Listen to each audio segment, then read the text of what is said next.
cativeiro egípcio, ou o tempo de escravidão no Egito, nunca foi a vontade de Deus para o povo de Israel. O que aconteceu foi o seguinte, veio um tempo, Deus tira Abraão de uma terra idólatra, pagã, no meio de muitos deuses, faz uma promessa àquele homem dizendo, olha, eu vou abençoar as famílias do mundo inteiro por conta de você.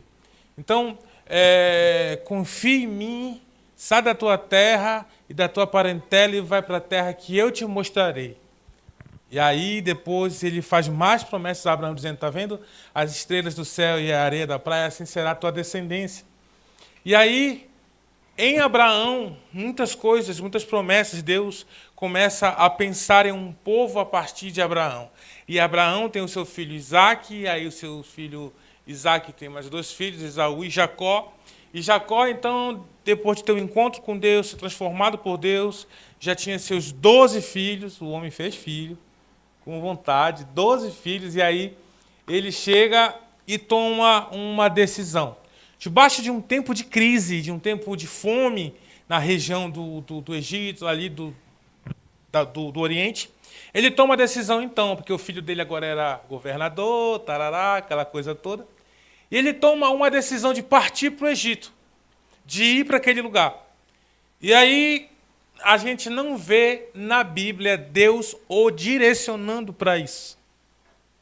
Não tem um comando de Deus dizendo, Jacó, vá para o Egito. Jacó, vá para lá com a sua família. Não tem esse direcionamento. Então Jacó tomou uma decisão de ir. E aí a gente vê que Deus ele respeita a decisão. Olha que interessante. Só que acontece o seguinte, Jacó entra naquele lugar com 70 pessoas. Era a caravana de Jacó. Entra na terra do Egito, com 70 pessoas. E aí, o que acontece é o seguinte, Deus respeita essa decisão, mas a gente não vê nenhum relato da vontade de Deus. Então, acontece uma segunda coisa que é muito interessante, que a gente pode comparar também, é o seguinte. Eles passam 400 anos no Egito, como escravos. E aí, Deus em silêncio. 400 anos, quando Jacó, você está lendo a Bíblia ali, e aí você vê que Jacó entra, e aí Jacó fica velho, morre, abençoa os filhos de José, e aí começa o cativeiro. E no meio do cativeiro, no fim do cativeiro, digamos assim, que o povo começou a clamar a Deus. Aí Deus volta a falar com o povo através de um homem, Moisés.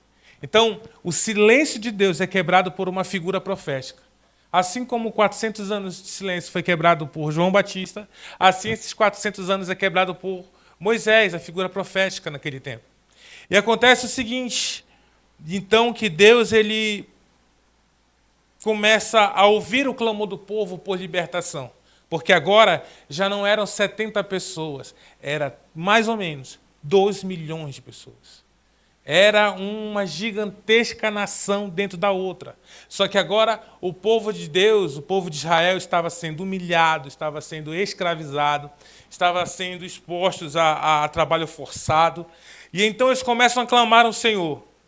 E aí a gente aprende algo com isso aqui. Cuidado com as suas escolhas. Cuidado com o que você escolhe. Porque 2 coisas podem acontecer de muito ruim.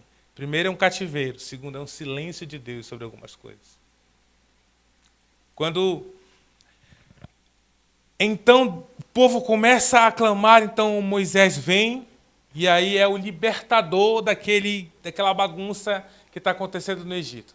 Moisés, então, aparece como essa voz profética, Deus falando com ele. E aí acontece esse texto que nós vamos ler.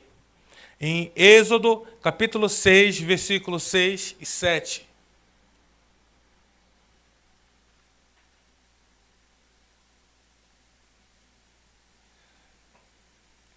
Deus diz a Moisés para falar ao povo de Israel assim: portanto, diz aos filhos de Israel: eu sou o Senhor Jeová. Eu vos tirarei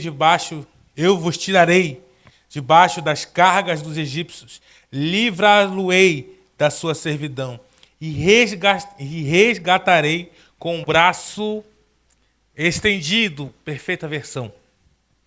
Alguém diz braço forte aí na sua Bíblia? Quem diz? Levante a mão, deixa eu ver. Só uma versão, 2, 3, 4 versões. Já eu explico isso. Com braço estendido e com grande juízo, e vos tornarei por meu povo. Serei vosso Deus, e vos sabereis que eu sou o Jeová, vosso Deus, que vos tiro debaixo da carga dos egípcios.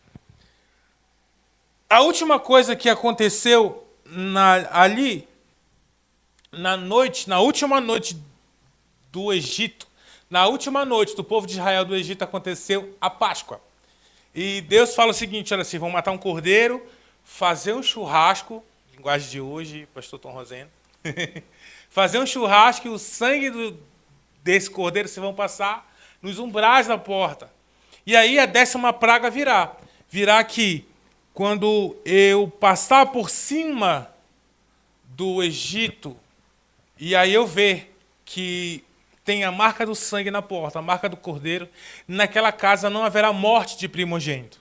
Agora, tudo quanto não estiver a marca do sangue, haverá a morte do primogênito, quer seja humano, quer seja animal, e assim vai falando. E aí, naquela última noite, chamada de Páscoa, a palavra Páscoa é a palavra passagem, ou passar por cima.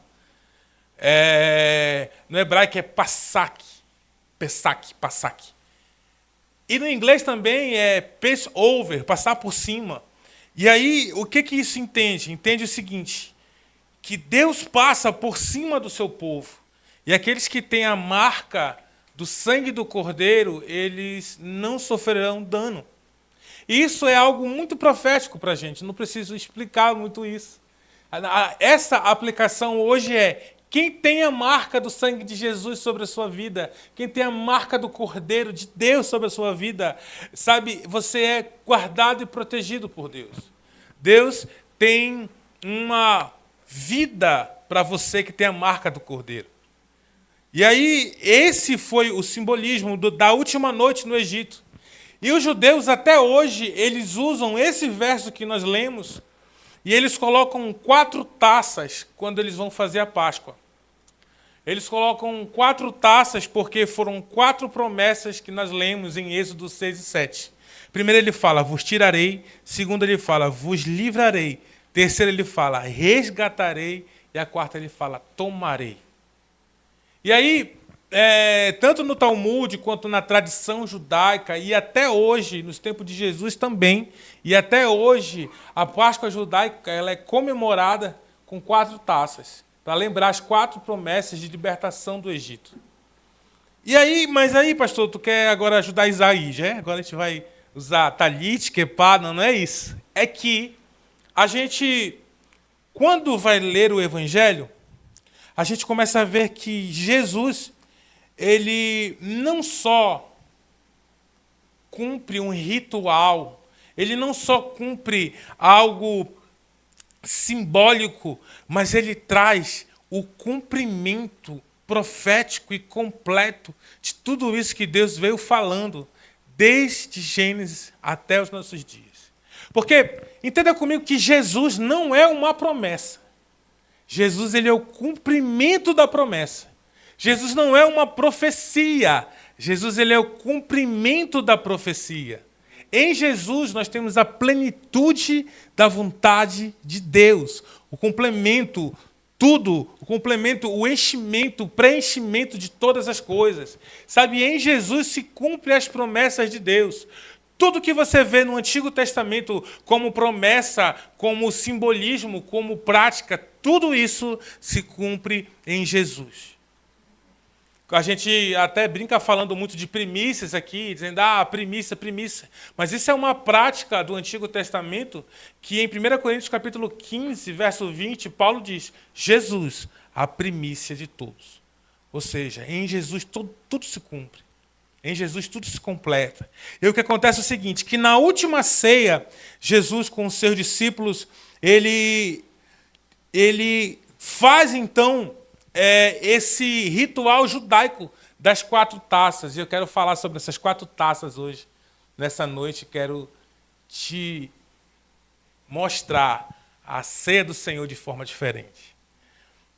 Jesus, ele tinha um anseio. Abra comigo Lucas 22, 15.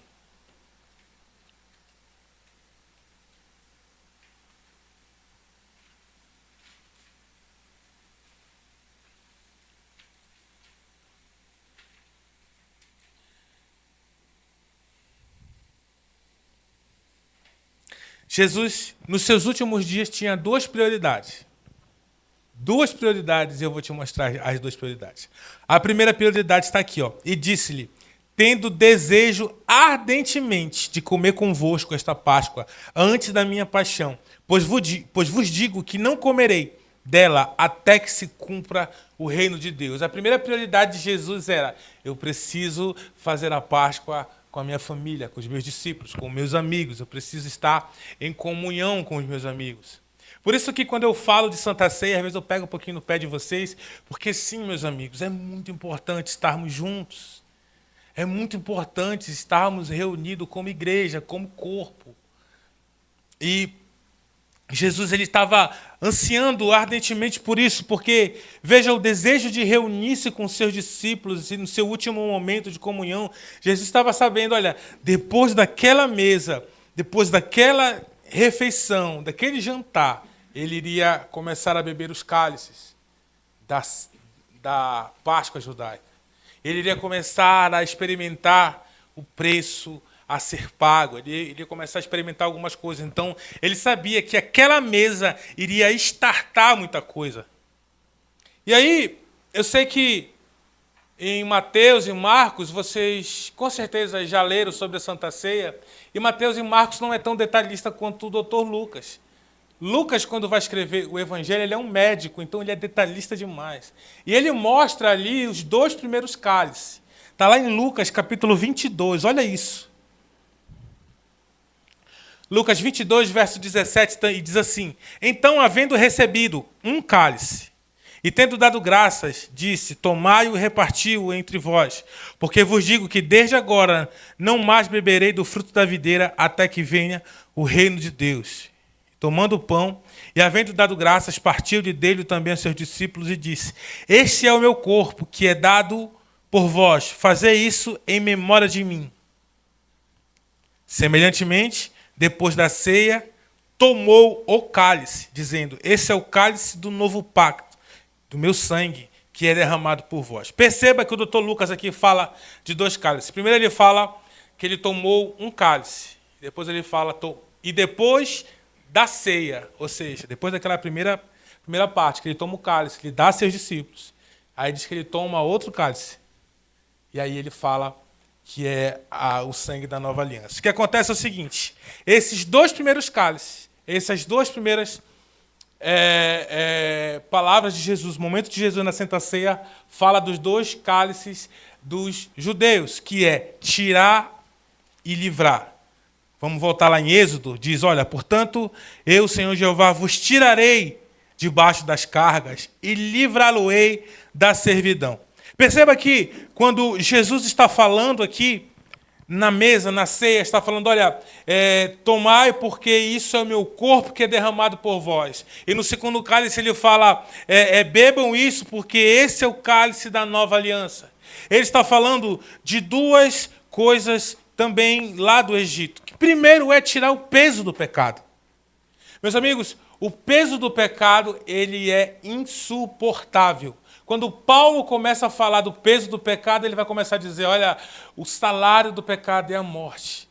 Todos que pecaram estão destituídos da glória de Deus. Ou seja, o pecado te separa de Deus e o destino do pecador é a morte. E Jesus, então, no primeiro cálice, começa a dizer, olha, bebam, porque esse cálice vai tirar o peso do pecado. E qual é o segundo cálice? Ele fala junto, agora é uma nova aliança. E agora ele vai livrar da servidão. Primeiro, ele tira o peso, e segundo, ele vai livrar a servidão. O que isso quer dizer? Simplesmente que primeiro, ele te tira do peso que esse pecado traz, e agora ele tira você da vida de escravo. Ele tira você agora debaixo do jugo do pecado. É a mesma linguagem e comparação com o que Deus fez com o povo do Egito. Primeiro, ele tira a carga do egípcio, peso de opressão, e agora ele tira o povo de dentro do Egito.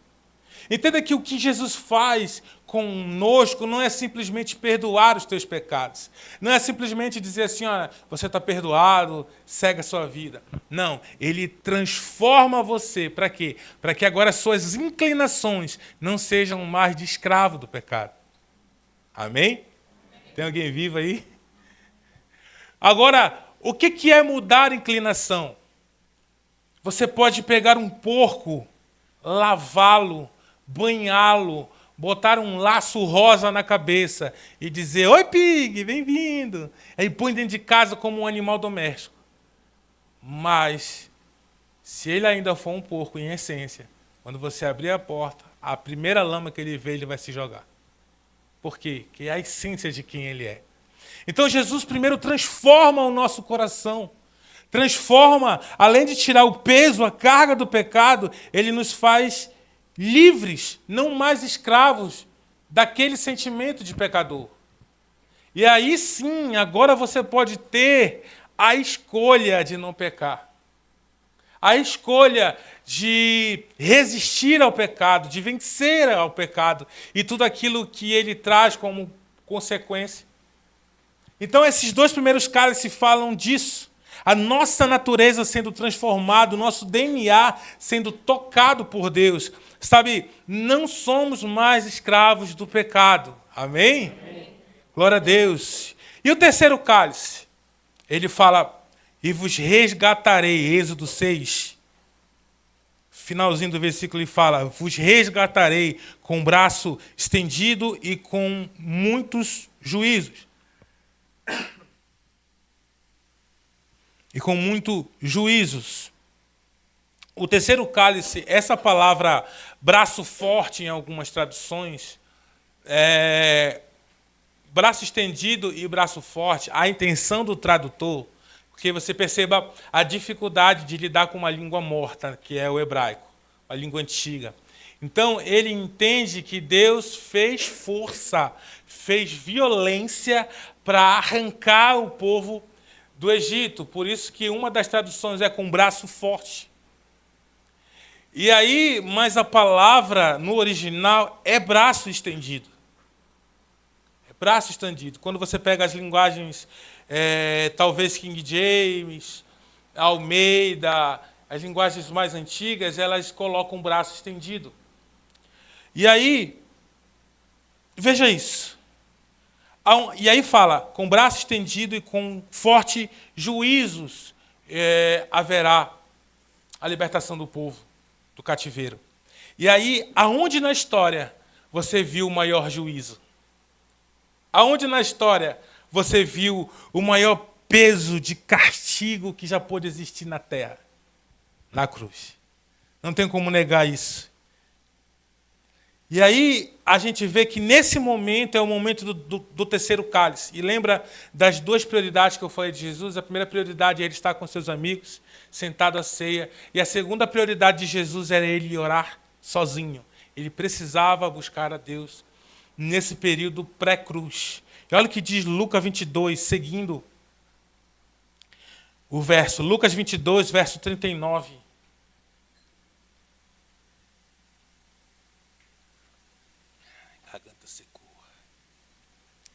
Diz assim, Lucas 22, verso 39. Então saiu segundo o seu costume e foi para o Monte das Oliveiras, e os discípulos o seguiram.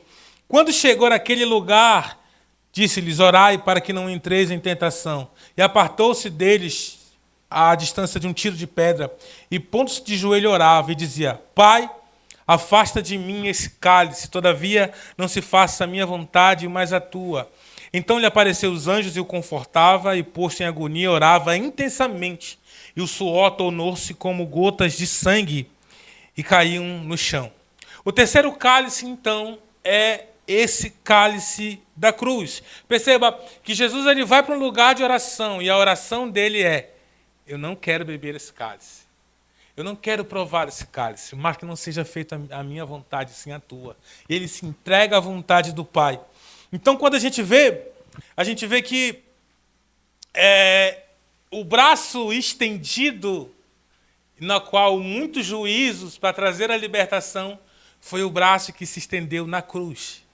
Foi o braço que a gente, quando imagina, arrancou com o braço estendido, a gente pensa assim, né? Mas foi assim. Um braço estendido para que houvesse juízo de Deus naquele momento. Uma das palavras que falam sobre a cruz é propiciação. Talvez você já tenha escutado esse termo. O que é propiciação? Propiciatório. O que é isso? É um descarrego, um cumprimento de pena. Por exemplo, quando a sua mãe chamou você e falou assim: vem cá, você quebrou minha xícara, vem cá. Aí ela pega um cinto e ela dá 3 lambadas em você. Estou sendo modesto, eu sei que foi mais. Eu sei que foi mais. Aquilo é um ato propiciatório. A tua mãe está descarregando a ira sobre você e cumprindo um juízo. Quando um condenado vai para a cadeira elétrica nos Estados Unidos, um condenado à morte, e ali ele recebe a sua pena, ou a injeção letal, ou o choque, ele está recebendo a ira do cumprimento da sua pena. Na cruz do Calvário, a propiciação aconteceu quando a ira de Deus contra o pecado desce completamente sobre Jesus. Naquele momento, e é desse cálice que Jesus está dizendo, falando: eu não quero beber esse cálice. Se for possível, passa de mim esse cálice. É esse cálice que Jesus aqui agora está dizendo, o terceiro cálice, os braços estendidos. Ele está bebendo desse cálice na cruz do Calvário. Aí você pode dizer assim: não, mas espera aí, como é que ele pôde beber o vinho lá na cruz? Como que ele levou vinho para a cruz? Bíblia, meus amigos, João 19. Eu queria muito que você estivesse tanto empolgado como eu estou. Quando eu começo a ler isso, eu digo: nossa, é perfeito demais. A Bíblia assusta de tão perfeito, escapa nada. Olha aqui. Estávamos depois, João 19, 28. Depois, sabendo Jesus de todas as coisas estavam consumadas, para que se cumprisse a Escritura, Jesus disse: tenho sede. Espera aí, não, vamos pensar nisso. Jesus falou assim: para que se cumprisse a Escritura, eu preciso dizer, tenho sede. Por que ele disse isso? Vamos continuar lendo. Estava ali um vaso cheio de vinagre. Puseram, pois, uma cana de isopor numa esponja ensopada de vinagre e deram-lhe a boca. Então Jesus, depois de ter tomado o vinagre, ele bebeu o vinagre. E ele disse: está consumado. E, inclinando a cabeça, entregou o Espírito. Cara, ele diz: tenho sede. Aí ele toma um gole de vinagre. Aí ele fala: agora sim, agora se cumpriu. Agora eu bebi o terceiro cálice. Aí ele vira e morre. Entrega o Espírito. Não, mas espera aí, pastor. Teria que ser vinho e não vinagre. Vinagre, gente, é vinho azedo. A palavra vinagre é vinho azedo. Naquele momento, o cálice azedo da morte Jesus bebeu por nós. Naquele momento, Jesus toma aquele vinho azedo, agre, aquele vinho repugnante, para que eu e você não pudesse tomar esse vinho. Para que eu e você pudesse tomar o suco da uva, o fruto da uva. O vinho de dor, o vinho de preço, o vinho de morte, o vinho azedo que aquele terceiro cálice traria sobre Jesus. Um cumprimento doloroso das Escrituras. Porque ele disse: olha, eu vou tirar vocês, eu vou livrar vocês. Mas agora o terceiro cálice é a terceira promessa, dizendo: eu vou resgatar vocês. E a palavra resgatar aqui é muito forte, porque essa palavra diz o seguinte: eu vou tomar posse daquilo que já é meu. Resgatar é uma reintegração de posse. Alguém tomou algo que era seu e você agora, pela justiça, de forma justa, você vai reintegrar, você vai pegar de volta a tua posse. que Jesus está dizendo ao beber o cálice da morte na cruz do Calvário, está dizendo: eu estou resgatando o meu povo, aqueles que são meus. Por isso que isso se chama paixão de Cristo. Porque naquele momento o amor encontra-se com a justiça. E aí há resgate de vidas. Naquele momento, o Senhor, então, bebendo o terceiro cálice, azedo, amargo, doloroso, se cumpre as Escrituras. E aí agora falta o quarto cálice. E aí, isso é bonito demais. Porque no verso 7, ele fala o seguinte, que é a quarta promessa de Êxodo 6:7, ele fala: eu vos tomarei por meu povo e serei o vosso Deus. Essa é uma promessa muito linda. E Jesus disse aos seus discípulos lá, quando nós estávamos lendo agora em Lucas 22, que ele não tomaria de novo o suco da uva, o fruto da uva, até que o reino de Deus se tivesse cumprido. Então Jesus agora está exatamente hoje esperando para que, quando o cumprimento do reino de Deus, ele finalizar a Santa Ceia, só que agora não só com 12 discípulos, mas sim com todo aquele que o recebeu e é chamado Filho de Deus. Jesus agora está esperando para quando ele voltar, ele reúne a sua noiva, a sua igreja, e agora numa grande ceia, todos juntos vão beber do último cálice. E esse último cálice é uma promessa que Deus disse através de Moisés, dizendo: olha, naquele último cálice, no último instante, cara, eu serei o vosso Deus e vocês serão o meu povo. Essa é a última promessa. E olha o que ele disse através do profeta Isaías, capítulo 25. E eu vou te mostrar esses dois textos aqui, eu vou te dizer qual era o último cálice.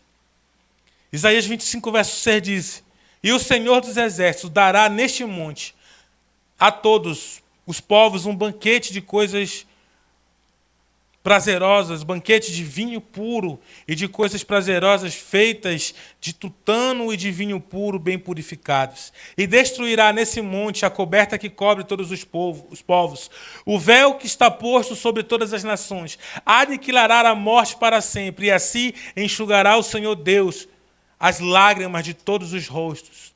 E tirará de toda a terra o opróbrio do seu povo, porque o Senhor disse: e naquele dia, eis que este é o nosso Deus, por ele temos esperado para que nos salve. Este é o Senhor, por ele temos esperado na sua salvação, nos alegraremos e sentiremos prazer nele.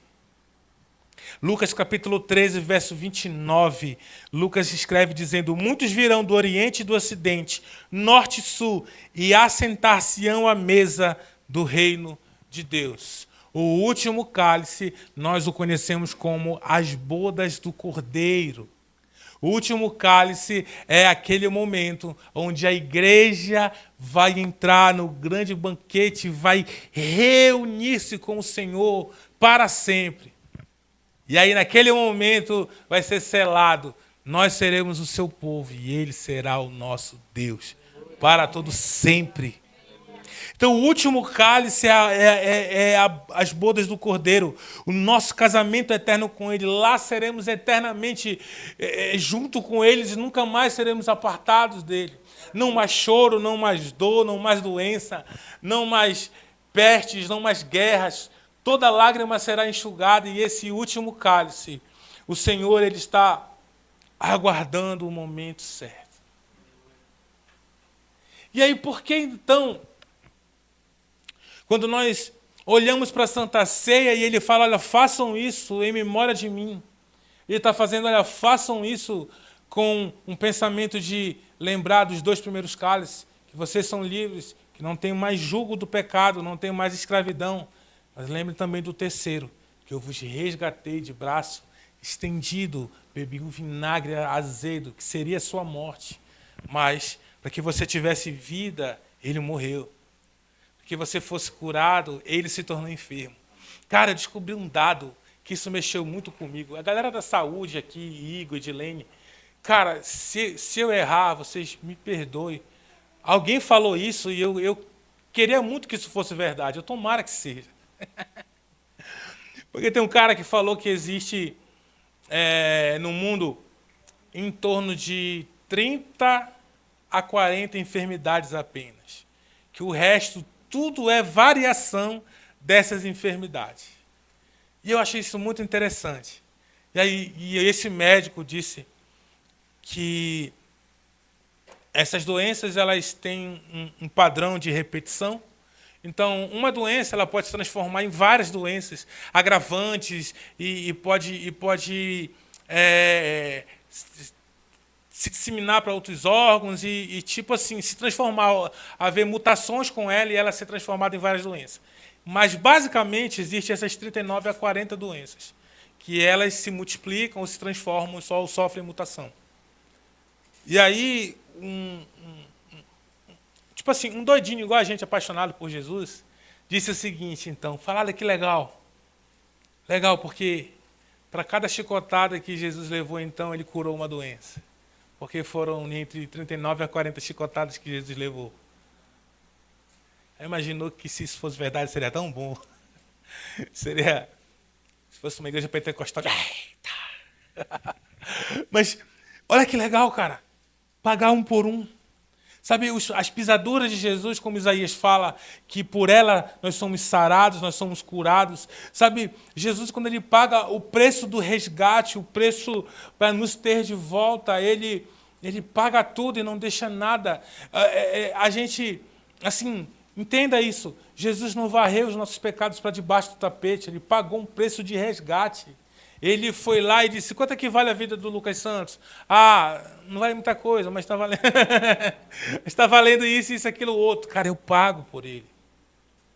Eu pago por ele. Eu pago pela Gabi, eu pago pelo John, eu pago pelo Paulo. Sabe, então ele paga um preço intencionalmente.